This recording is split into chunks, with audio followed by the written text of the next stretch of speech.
100 गुण है मुझ में गुरुवर, चरणों से बस लगा लेना। गर तार दिया ना मुझ अधम को, तो दीन बंधु क्यों कहलाओगे।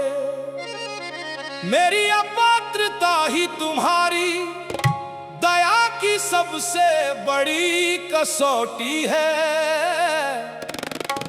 गर ठुकरा दिया इस दीन को, तो दीननाथ क्यों कहलाओगे।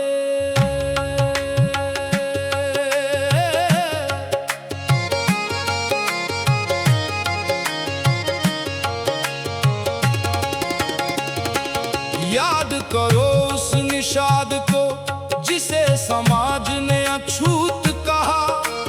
कुलशील और मर्यादा ने जिसे सदा ही दूर रखा।